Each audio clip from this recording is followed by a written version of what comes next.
A paz do Senhor, meus queridos irmãos, estamos começando mais um Pode Vinde, que Deus abençoe a sua vida, a sua casa, a sua família, começando nesta quinta-feira. Estamos aqui gravando para TV JXS e nesse estúdio maravilhoso, recebendo aqui dois amigos que são pessoas de Deus, pastora Marcela da Vitória, que todos já conhecem, já fiz aqui uma entrevista com ela, e o pastor Emerson, que também trabalha lado a lado ali com a pastora Marcela da Vitória, no Ministério Cristo para as Nações em Nilópolis. Se você não conhece, precisa conhecer essa igreja, tá? É uma igreja muito maravilhosa que faz a obra missionária e eu estou muito feliz de recebê-los aqui. Pastora Marcela, a paz do Senhor. A paz, para mim é uma honra, uma alegria estar aqui nessa manhã, junto com o Senhor, com o meu pastor, meu amigo. Poder compartilhar os propósitos do reino, né? Para mim é uma alegria. Maravilha. Pastor Emerson, a paz, meu querido. Uma honra, assim como a pastora. A pastora já tem falado muito bem sobre esse podcast aqui, esse Pode Vinde, né? É, o Pode Vinde. E é uma honra, pastor, estar aqui de manhã, nessa manhã, junto com o senhor. Eu tenho certeza de que vamos ser agraciados por Deus. Glória a Deus, maravilha. Eu quero agradecer desde já a disponibilidade de vocês. Eu sei que a vida pastoral não é fácil, né? A gente está sempre correndo de um lado para o outro. É verdade. Mas o nosso objetivo aqui é a gente falar um pouquinho do Emerson, né, que era o nosso objetivo também, falar do curso dele, do trabalho que ele realiza na área educacional e acrescentarmos para o reino de Deus aquilo que Deus colocasse no nosso coração e a gente vai batendo papo aqui. Amém. Tá bom? Pastor, eu vou começar com o pastor Emerson, que a pastora Marcela já fiz a biografia dela. Sim. Emerson, que idade, quando que o senhor nasceu, cidade que o senhor nasceu? Eu sou muito novo ainda, pastor. Fiz agora, em 6 de agosto, 53 anos. Opa! Eu tenho 29 anos de pastor. Que benção. Pastoreando. Eu tenho 17 anos de estudo teológico. Estudei muito tempo a questão hebraica, a questão cultural. Eu estudei a fundo, investiguei a fundo a questão cultural, que tem muito a acrescentar pra gente hoje. Porque nossa Bíblia hoje, por exemplo, ela passou por muitas interpretações, né? E mais de 100 e poucas. E quando ela chega pra gente, ela perde um pouquinho. As versões vai perdendo, né? Originalidade. Então, quando a gente busca um pouquinho o princípio de tudo, a gente começa a descobrir coisas profundas que, lendo a nossa Bíblia, assim, a gente não consegue descobrir. Mas quando a gente estuda a cultura, a gente entende determinados textos bíblicos difíceis de compreender. Então, eu estudei 17 anos, tá? Eu fiz um doutorado em teologia paulina. E esses 17 anos foi um tempo que eu achei pouco, tá? Sim. Pela grandeza do conhecimento, né? Quando a gente estuda a Bíblia academicamente, a gente tem muita coisa para descobrir ainda. É uma fonte inesgotável, né? Inesgotável. Quando a gente conhece a cultura, as coisas mudam. Porque a cultura... Porque, veja, nós somos ocidentais. É verdade. Né? Então, quando você vai interpretar a Bíblia, foi escrita por quem? Por orientais, né? Então, a gente precisa entender dentro da cultura deles. Então, há textos bíblicos complexos que, muitas vezes, se nós interpretarmos dentro da nossa cultura, a gente não vai interpretar da forma correta. E por isso que nós vemos agora essa má interpretação, né? Das escrituras, né? A distorção, né? Eles não fazem de repente, pastor, porque eles querem fazer assim, dessa forma, mas por falta realmente de conhecimento. De conhecimento. Né? Uma das coisas que a gente precisa entender quando a gente estudamos a Bíblia é como era a cultura daquele tempo, quais eram as escolas que existiam naquele tempo, qual era a linguagem que ele usava. Por exemplo, há muitos hebraísmos na Bíblia.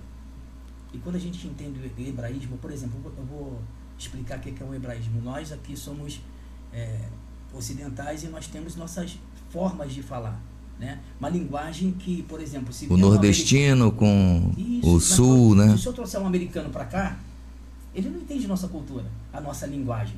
Porque determinadas linguagens que nós usamos, para eles é algo que eles... Então, quando nós vamos estudar a Bíblia é hebraica. Escrita por judeus. Um fala porta, o outro fala porta, né? Exatamente. E isso dificulta. E a gente chama isso, no estudo acadêmico, de hebraísmo. Né? Então, por exemplo, as portas do inferno, estava até conversando com a pastora que a gente estava vindo para cá, as portas do inferno não prevalecerão, as portas do inferno não prevalecerão sobre a igreja. Como é isso dentro da cultura? Né? Dentro da cultura, inferno ali não é Hades, ali é Seol. Né? Então não está falando exatamente do mundo dos mortos, está falando das nações gentias, inimigas que existiam contra Israel. Que quando vinham, eles vinham pela porta. A porta era o lugar de entrada de Israel, certo? Por isso que quando os anjos vêm visitar Ló, onde Ló estava? Na porta. Porque os juízes ficavam à porta da entrada. Os negócios eram todos feitos na porta, né? Os contratos, tudo, né? É como uma Câmara de Vereadores, perfeito? Onde tramitava as leis. Então, quando os anjos chegam, só tinha um juiz. E para se julgar, no mínimo, naquele tempo, tem que ter 10 juízes. Já mostra como estava a cidade de Sodoma e Gomorra. Só não tinha juiz para julgar. Então, são coisas que... Interessante demais. São coisas que quando a gente vai buscar a cultura, riqueza, quando a gente vai buscar o hebraico original, as coisas começam a dar clareza para a gente. Certo? Por exemplo, aqui vou dar um exemplo do Antigo Testamento. Adão foi expulso. Pecou e foi expulso. Que horários? Tem um horário. É verdade. Está tudo interligado, né? Ele pecou às 9 Nada está fora de lógica, né? Tudo conectado. Tudo conectado. Nós não podemos estudar o Novo Testamento, chamamos de Novo Testamento, mas no estudo acadêmico chamamos de Novo Pacto. Isso. Certo? Porque o Novo Testamento dá uma ideia de ruptura. Um Novo Testamento, ou seja... O antigo acabou. Então, a maioria das pessoas tem essa concepção. Tem essa concepção. Então, se dá uma ideia de ruptura. Mas como você fala de novo pacto, porque na Bíblia há 8 pactos. Certo? E o novo pacto, que é o último, que é o 7º e o 8º, está conectado. Né? Outro dia a gente fala sobre isso, que é mais profundo. Né? Sim. Então, Adão peca 9 horas da manhã. E ele é expulso do paraíso às 3 da tarde. Pastor, como é que você sabe isso? Não está na Bíblia. Então como é que eu sei? Porque Deus estabeleceu, após Adão ser expulso do paraíso, 2 sacrifícios. O sacrifício da manhã e o sacrifício da tarde. É verdade. São os 2 sacrifícios. Certo? Isso até nos dias de Jesus. Quando ele imola ali o cordeiro e faz a túnica para Adão e Eva, né? Exato. Por isso que o gigante Golias vinha nesses 2 horários. Qual horário que o gigante Golias vinha? No horário da manhã e no horário da tarde. Que era o horário do sacrifício. Tremendo, né? A simbologia é muito grande, né? A profundidade. Tudo vai para Cristo, né? Quando chega em Cristo, se cumpre exatamente 3 da tarde. O Messias está escondido na sexta. No Antigo Testamento. Em tudo. Então esses 2 horários foi o horário que ele pecou, 9 da manhã, e às 3 da tarde ele foi expulso. Agora, olha que interessante. Dentro das leis em Israel, o resgatador, aquele que vai resgatar, tem que vir no mesmo horário que pecou. Meu Deus, coisa linda, né? E foi expulso. Tem que vir no mesmo horário. Então Jesus precisa estar 9 horas da manhã na cruz. E ele é sacrificado, ele é morto às 3 da tarde. Porque ele é o goel, nós chamamos de resgatador, aquele que vem resgatar o pecado do primeiro Adão. O segundo Adão tem que estar no mesmo horário que o primeiro Adão pecou. Porque segundo as leis de Israel, tem que estar no mesmo horário que ele cometeu. Não seria o Cristo se tivesse no horário diferente, né? Não seria ele. Né? Então isso tudo tem conexão. Então quando a gente estuda mais academicamente a palavra, por isso que eu falo, o seminário ele é muito importante. O seminário que eu aplico, porque eu aprendi, né? Tem que falar? Não posso falar, né, pastora? Claro. Eu falo demais, né? Não, fica à vontade. Não, o senhor tem que falar. É para o senhor falar mesmo hoje. Eu aprendi, o meu mestre, aquele que me ensinou, foi o Dr. Luiz Bustamante, chileno, mas mora na Argentina. Ele foi meu professor há 17 anos. Estudo com ele até hoje. Certo? E a fonte de aprendizado que nós temos hoje vem dos 3 rabinos mais importantes em Israel. Não é um rabino que não crê no Messias. É um rabino que crê no Messias. Essa é a nossa fonte. Porque eu não sou, porque as pessoas pensam assim, o pastor ensina a Torá, então ele é judaizante. Eu não sou judaizante. Eu não uso kippah. Eu não uso talit. Certo? Não uso talit, não uso kippah. Eu sou cristão. Mas ensino o hebraico, ensino a cultura, ensino... isso é muito importante. A Torá em si, certo? Porque o que significa Torá? Muitas pessoas têm dúvida do que significa Torá. Torá não é lei. Lei é secundário. Torá são instruções. A palavra Torá significa instruções. Por isso que ele disse para Josué, medita na minha lei. Lei ali é grego. Não é hebraico. Ali é nomos, grego. Certo? O hebraico, lei, é Torá. Significa instruções. Que ele disse para Josué, medita na minha lei, está dizendo, medita nas minhas instruções, de dia e de noite. Quando a gente compreende essas coisas, muitas coisas mudam para a gente. Entendeu? Que maravilha. E esse seminário o senhor aplica como é? Bom, eu aplico online. Né, pastora? Já estuda quantos anos, pastora? Vai fazer 4 anos. Uma boa aluna. E não vou parar de estudar. Conta, pastora, um pouquinho. Não vou parar de estudar. Realmente, depois que a gente começou, né? Eu comecei a fazer esse seminário com ele, a minha visão de reino da palavra se ampliou. Enriqueceu muito a minha pregação, o meu conhecimento. Eu acho que a liderança tem essa responsabilidade de passar o que a Bíblia quer dizer, né? E não o que a gente acha que é. E assim, me enriqueceu muito e eu levo isso para mim, né? Eu não só prego, eu vivo aquilo que ele me ensina para depois passar para as pessoas. Você é suspeita que você foi esposa de um célebre pregador, né? Luciano. A gente sempre fala do Luciano, né? Luciana verdade, roda, era fantástica, sempre, né? Gostava de Bíblia. Amava. E aí o Stanley também, né? Stanley, que estuda com você, Stanley Lau. É pastor da nossa convenção lá. Muito fera também, né? Também, uma benção, pastor. Já estuda bastante tempo com vocês. É um bom aluno. E como faz para a pessoa estudar? Qualquer um pode estudar ou tem um determinado conhecimento? O mínimo, o básico. Né? O mínimo básico, porque a gente vai entrar em coisas muito mais profundas, que se você não conhece o básico, pelo menos, da teologia. Eu falo teologia tradicional, não é por uma questão de, teologia não... Não.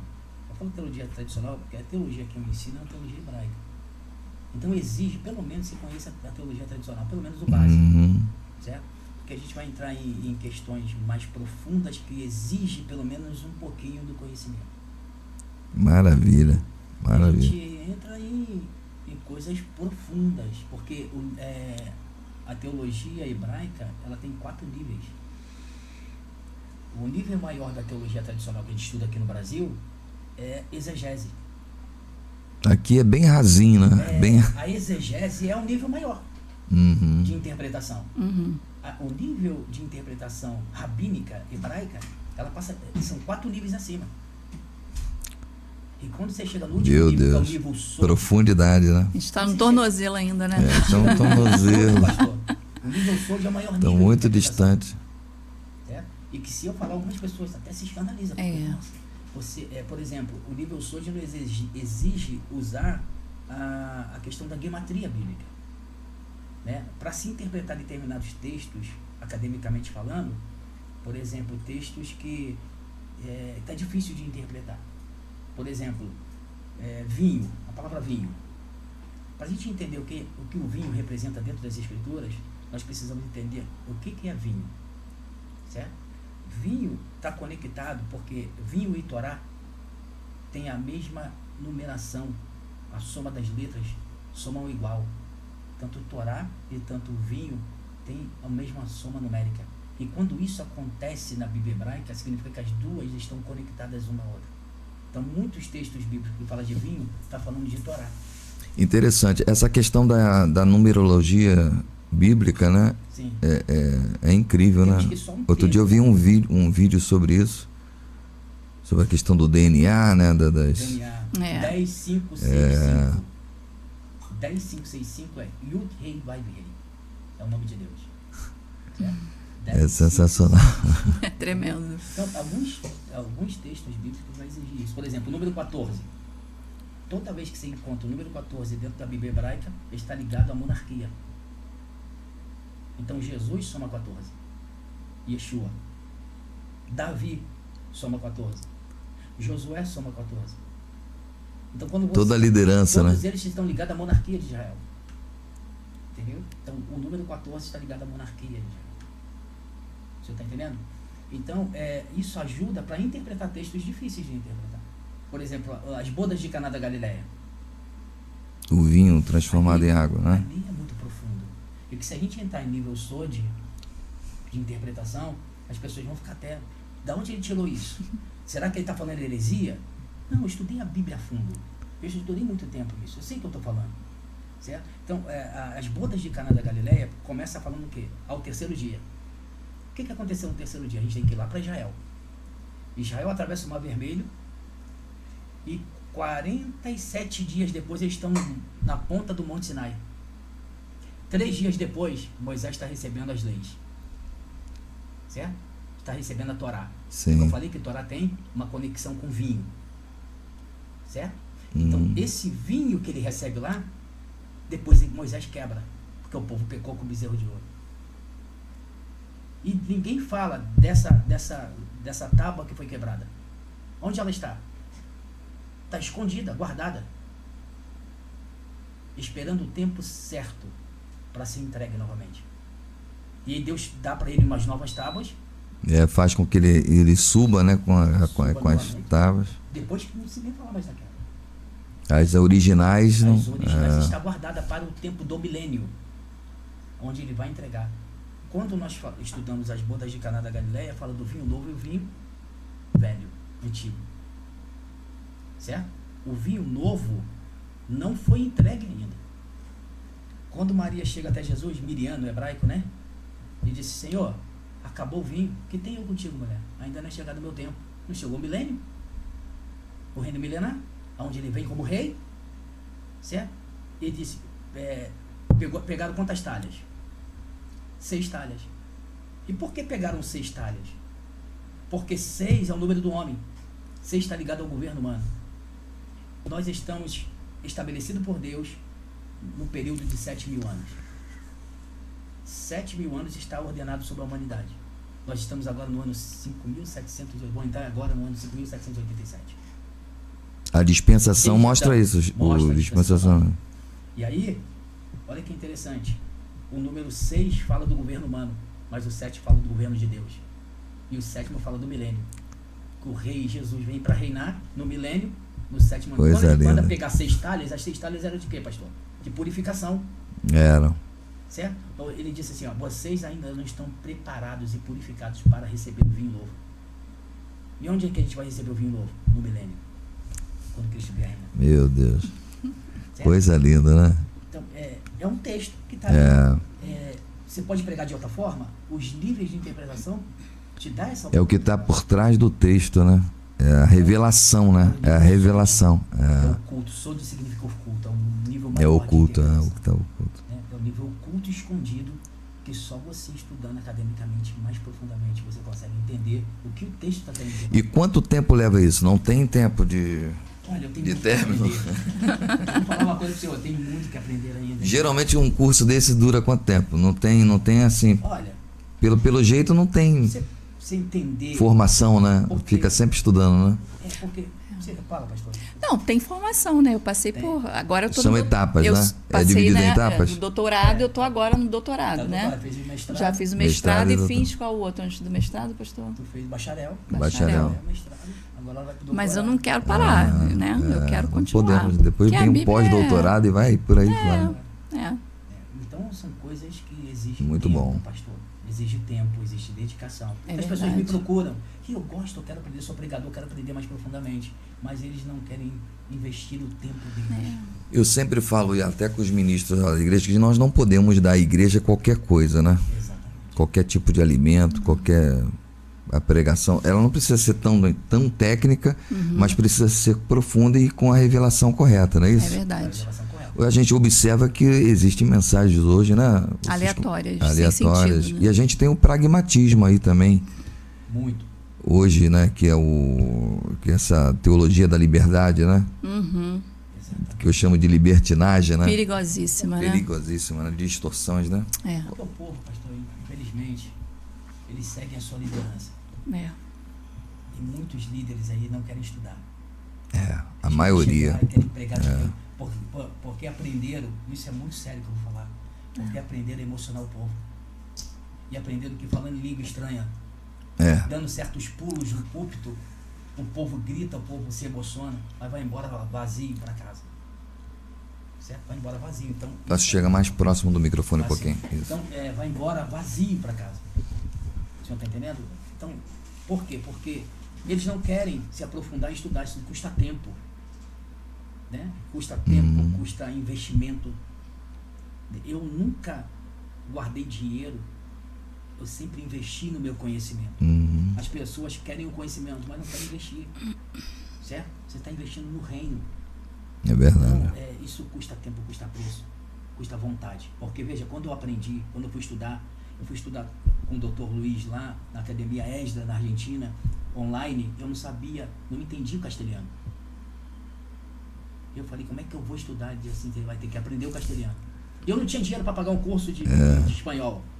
Eu tinha que... Isso é legal, que força, né, você a desenvolver, né? Até outras habilidades. Crescer, né? Crescer. Então, para mim estudar, eu tinha que aprender o castelhano.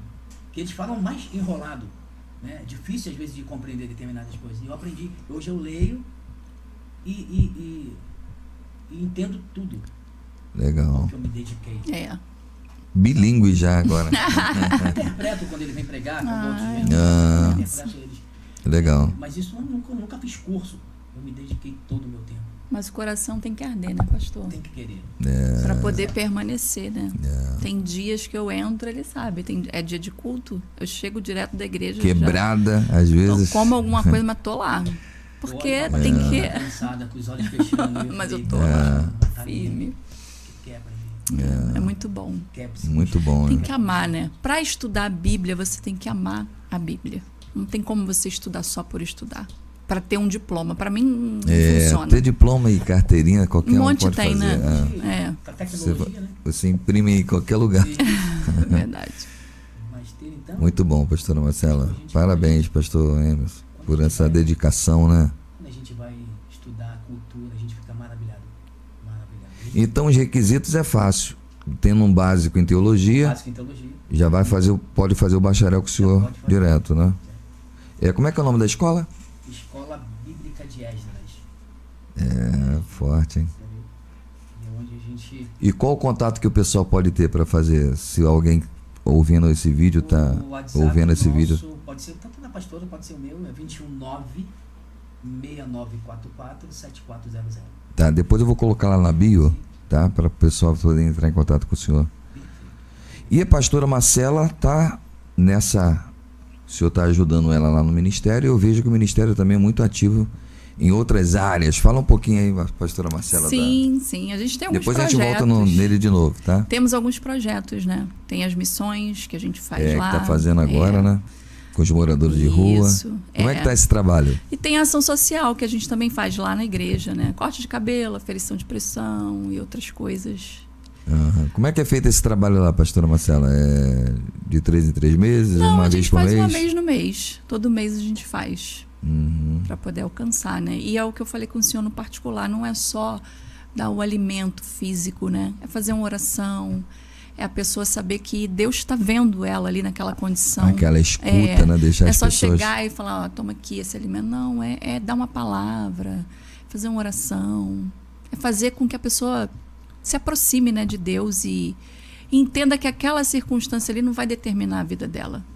Que Deus pode mudar. E até a necessidade dela também falar, de se expressar, né? Sim. De ter alguém para ouvir, né? Pra dar uma atenção, isso é muito né? importante, Porque, querendo ou não, eles se sentem, né, meio que desprezados, né, pela sua condição. E aí, quando vem alguém para poder estar dando essa atenção e tá ali, né, dando um alimento e também fazendo oração, se importando, né? Porque eu acredito que quem faz esse trabalho, eu digo pastores, não pensa só no alimento em si, pensa na alma, né? Que é o mais importante. Que é o mais importante, E quais são os obreiros lá que estão te ajudando nessa empreitada? Fala um pouquinho deles aí. Tem os abençoados, os guerreiros, né? Os fiéis, os que estão no mesmo propósito, diaconisa Pâmela, diácono Eduardo, diácono Renato, o pastor também está junto. Tem também as ovelhas que também não têm um cargo, mas são servos. e estão sempre participando. Tá todo mundo envolvido, né? Diaconisa Priscila, as obreiras. Se eu já falei alguns nomes, e se eu não falar o resto, eu já sei que vão me cobrar. Vou falar, tu não falou pois meu é, nome. Pois é, porque fica chato, né? Mas assim, graças a Deus... todo mundo, né? A igreja toda. Graças a Deus a igreja abraça. Legal. Abraça. Né? Ou participa presencialmente, indo, ou participa doando, né? Os alimentos para poder fazer. E aí a gente prossegue. Temos uma igreja sadia. Temos, graças a Deus. Eu tenho observado lá, tenho visto lá. Muito bom, as tuas preleções também. Além do seminário, o senhor dá online, o senhor pode levar para igrejas também? Uma palestra, Eu tenho muitas palestras, pastor. Muitas. Eu tenho palestras a respeito da divisão política de Israel. Parece algo, divisão política de Israel, as pessoas, isso aí não é interessante, é muito interessante, muito importante. Porque o reino se dividiu. Certo? O reino era um só, se dividiu no tempo de Salomão. Quando Salomão pecou, o reino se divide, reino do norte e reino do sul. E se a gente fala assim, o reino se dividiu, isso tem uma interferência fundamental no Novo Testamento. O Novo Testamento está conectado à divisão política de Israel. Se dividiu 10 tribos mais 2 tribos. Reino do sul, 2 tribos, reino do norte, 10 tribos. Quando a gente estuda as parábolas, né, minha pastora? Lembra bem disso, né? A pastora estuda muito isso. Nada está ali por acaso, não. Né? Porque no pragmatismo hoje dessa teologia aí, caiu Fabiana e etc. E a gente não quer citar nome, mas acaba citando. Não tem jeito. Não tem como. A gente precisa alertar o povo sobre isso. Despertar. Porque as pessoas querem desconectar. Não, judaísmo, não tem nada a ver com o judaísmo. A Bíblia foi manipulada. Na Septuaginta, a Septuaginta teve esse cuidado de preservar o original. Pelo que eu estou entendendo que o senhor está ministrando. Então a gente tem que ter muito cuidado com determinadas ideias que estão surgindo. Por exemplo, eu não tenho nada contra, tá? Estou aqui citando para um exemplo. Calvinismo, arminianismo. Isso é balela, isso é balela. Depois, valeu. Quando a gente vai perca de tempo, né? As raízes do original, as raízes hebraicas do cristianismo, arminianismo e calvinismo surgiu depois. No protestantismo, lá na frente. Depois, certo? Então, para aplicar a Bíblia corretamente, essas ideias que, assim, algumas coisas estão certas, algumas estão erradas, eu tenho minha ideia sobre isso, mas isso tem confundido muito a cabeça do povo. Certo? Principalmente os Por isso que o apóstolo Paulo teve aquela facilidade de explicar as coisas, né? De colocar as coisas em ordem, porque ele já conhecia o hebraico a profundo, né? O apóstolo Paulo, é a base, né? Ele vem de uma escola rabínica de Hillel, certo? De Gamaliel. Gamaliel. Foi neto de Hillel, que foi uma das escolas mais... Existia 2 escolas mais importantes em Israel naquele tempo, no primeiro século. A escola de Hillel e a escola de Shammai. Então tem que se compreender essas 2 escolas, porque determinados textos do Novo Testamento, se você não compreende essas 2 escolas principais que existiam em Jerusalém, você interpreta Paulo errado, interpreta Jesus errado. Certo? Em muitos textos. Por exemplo, Jesus disse, né, minha pastora? O que ele disse? Não lancei pérolas aos porcos. A gente vê muita gente interpretando isso de forma até... Não é ruim, não. Pela compreensão gramatical do texto, gramatical. Literal. É literal, literal, perfeito. Mas o que isso quer dizer? O que Jesus quis dizer dentro do hebraico, dentro da cultura? Não lançar pérolas aos porcos. A coroa do sumo sacerdote, ela tinha... gente, se liga nisso aí. A coroa do sumo sacerdote tinha 54 pérolas. A coroa do sumo sacerdote tinha 54 pérolas. Por que tinha 54 pérolas? São as 54 paraxás que no primeiro século se estudavam. No primeiro século não estudava Novo Testamento, abre aí, Paulo, né, 1 Coríntios, não.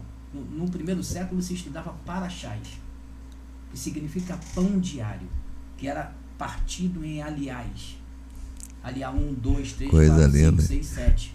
No primeiro século era assim. Então, as paraxás que eram estudadas são 54 porções, certo? E as 54 pérolas no sumo sacerdote significa as 54 paraxás que eram estudadas. Aí, quando Jesus diz, não lançai minhas pérolas, as 54 paraxás, aos porcos.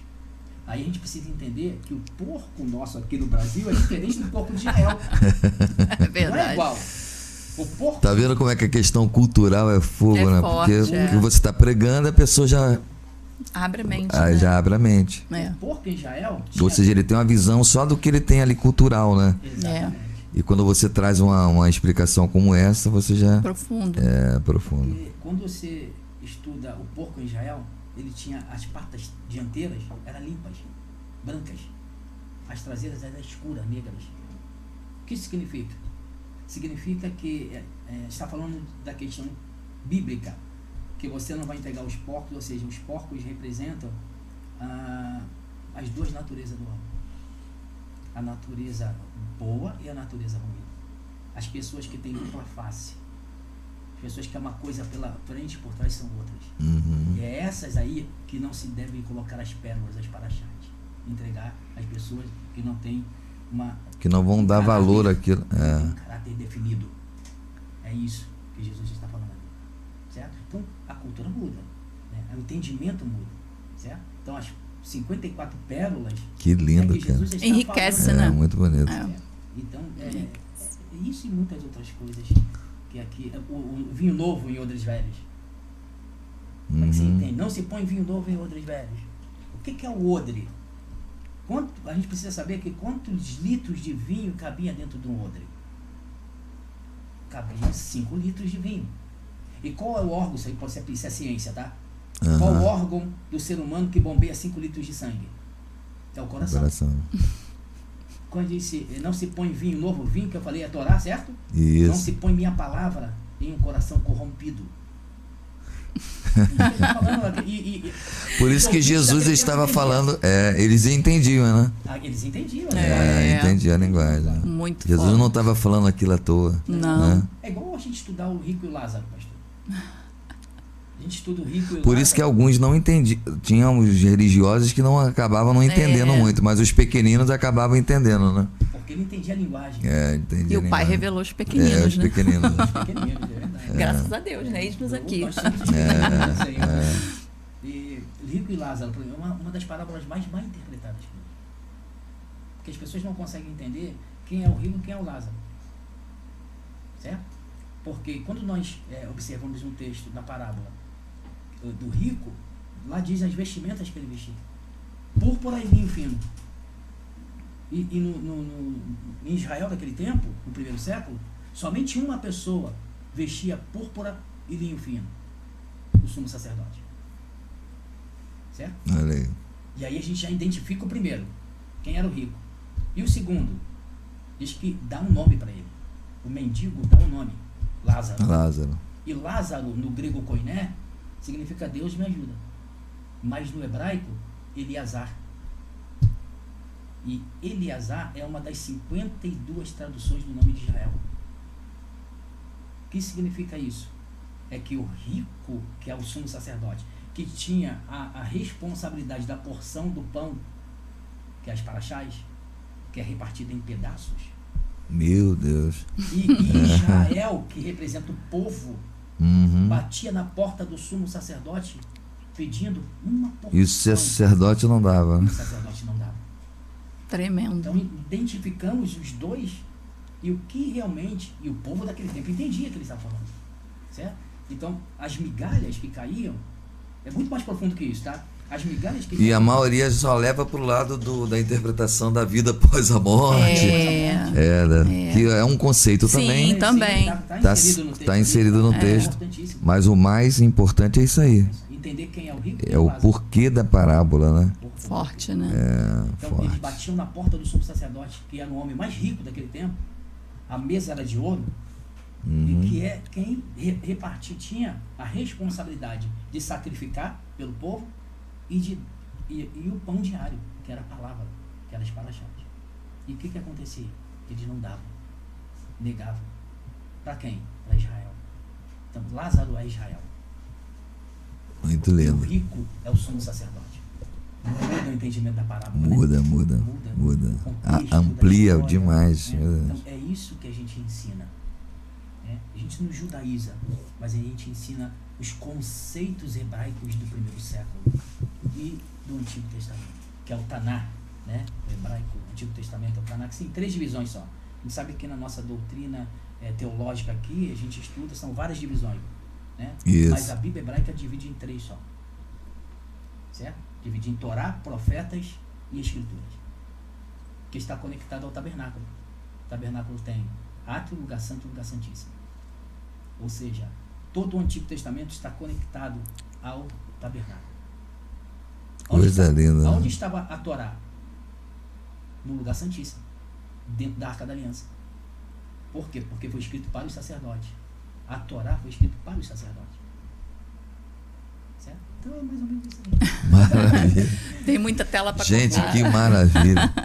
Aí vamos repetir o WhatsApp, pastor, para poder. E o teu e-mail, né? De repente o pessoal pode entrar. Tem o teu Instagram, né? O Instagram, Isso, Instagram, verdade. Esqueci do Instagram, gente. Meu Deus, pastor.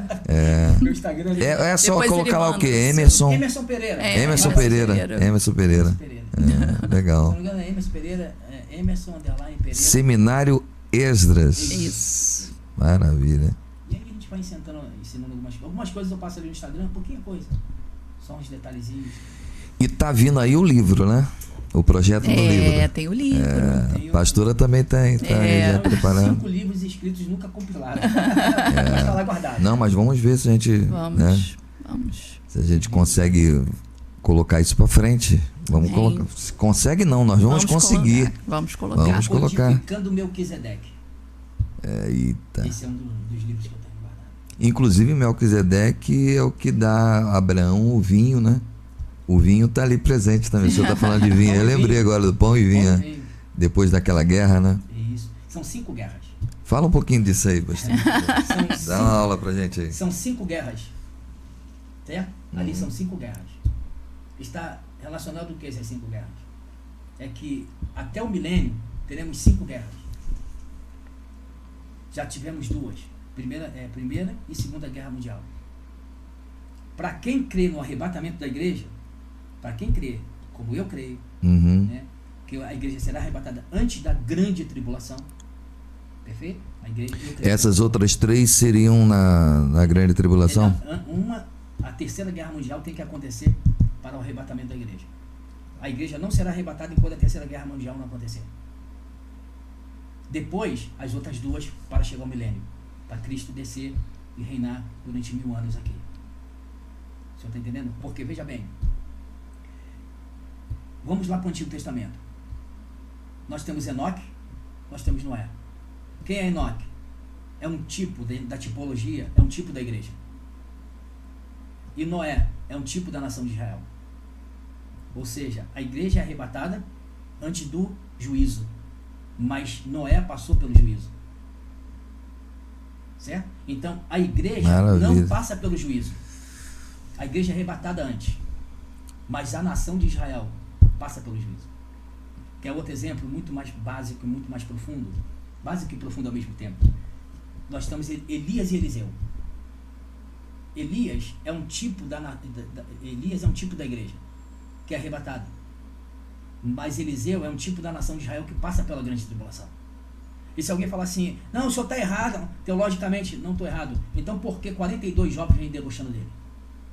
E por que 42 jovens? Porque são 42 meses que Israel vai passar pela grande tribulação. E depois vem 2 ursas e consome os 42. As 2 ursas e as 2 bestas.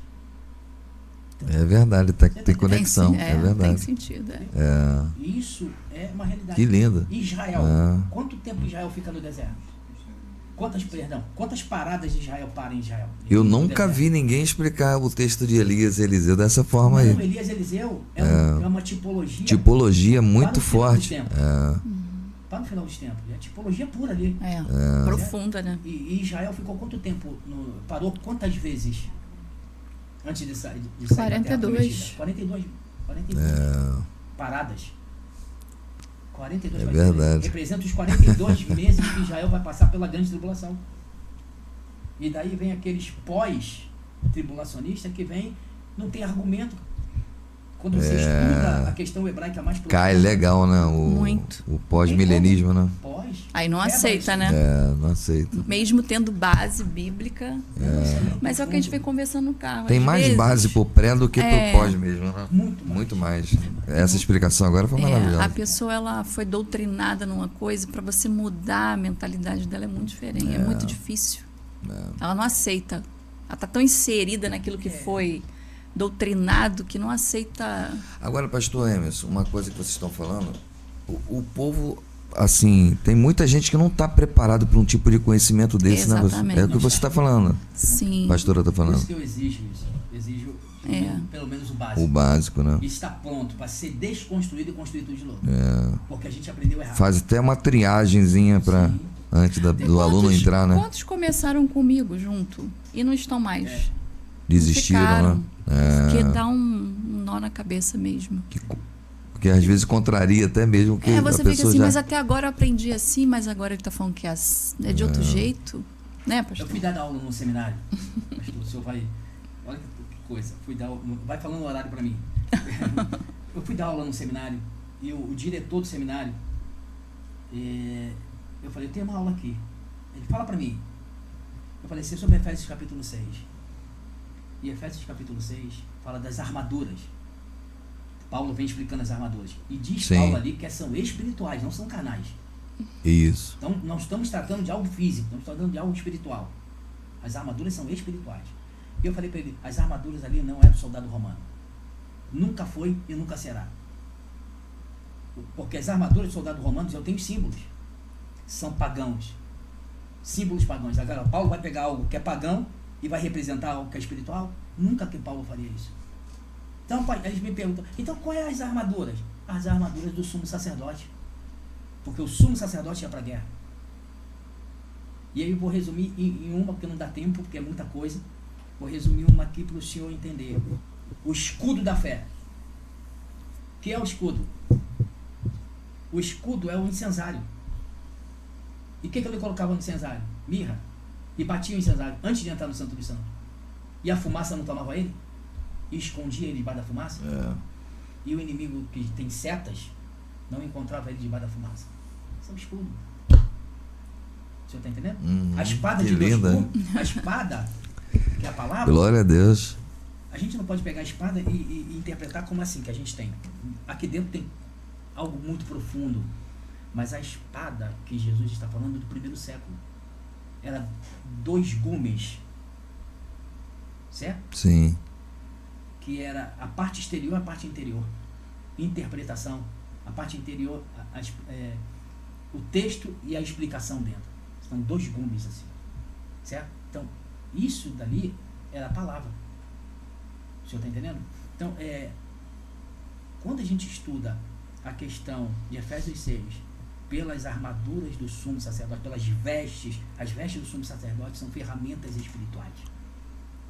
Certo? De Efésios capítulo 6. Muda o conceito, muda a ideia. Nunca vai ser, eu sei que muita gente já pregou sobre isso, né, mostrando a questão das ferramentas do soldado romano como exemplo, mas biblicamente não é isso. Biblicamente são as ferramentas, são as armaduras do sumo sacerdote. E isso muda a ideia. É muito profundo, certo? Porque o capacete, por exemplo, é a coroa do sumo sacerdote. E por que um capacete que protege? Porque na coroa a gente está assim, ó, santidade ao Senhor. E o que vai proteger isso aqui é a santidade. Glória a Deus. Muda. Mentalidade, né? Mente saudável, né? Certo? Se não houver santidade, você não vai ter uma mente saudável. Certo? É o que está acontecendo muito hoje. É verdade. Que maravilha. Qual a mensagem que o senhor deixaria, olhando para aquela câmera ali, pastor, para o povo sobre a questão de necessidade de estudar a Bíblia, estimular o povo para essa palavra? Pode olhar para a câmera lá e falar com o povo.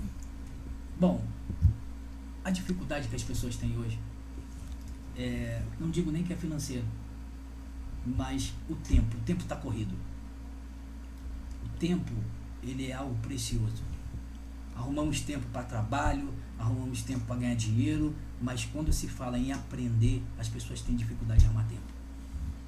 E quando a gente quer, quando nós queremos, nós arrumamos tempo, porque terça-feira vira sábado. É verdade. Madrugada vira dia. E o momento traz oportunidade. A motivação, né? É só querer. Só querer. Entendeu? E conhecer a Bíblia nessa profundidade é algo que ninguém vai poder roubar do Senhor. O conhecimento é uma riqueza, né? É verdade. Podem tirar o nosso anel, pode tirar as nossas vestes, pode tirar tudo de nós, mas o conhecimento ninguém pode tirar. É verdade. E o conhecimento liberta. O conhecimento traz libertação para a nossa vida. Vale a pena investir, vale a pena aprender, vale a pena dedicar o tempo em aprender mais. Eu trouxe poucas coisinhas aqui, já deu para dar uma ampliada. Ampliou muito. Nossa mente a respeito das questões bíblicas. E eu quero fazer mais podcasts com o senhor aí, pra gente ampliar aí mais esse aí.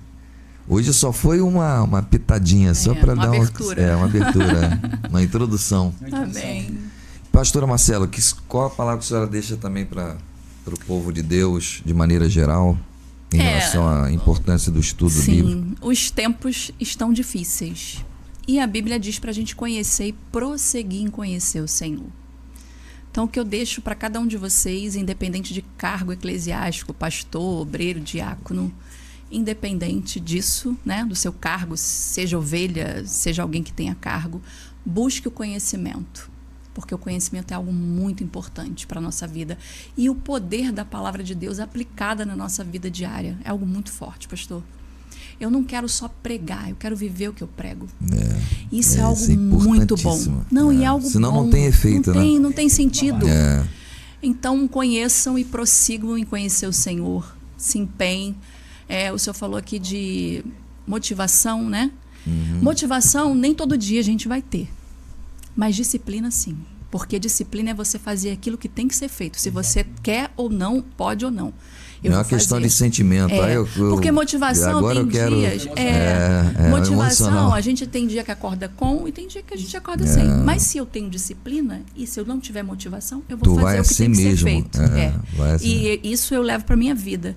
Então, que você busque o conhecimento, que é importante para a sua vida, para você discernir as vozes. A Bíblia diz que no mundo há muitas vozes, mas o homem de Deus e a mulher de Deus sabem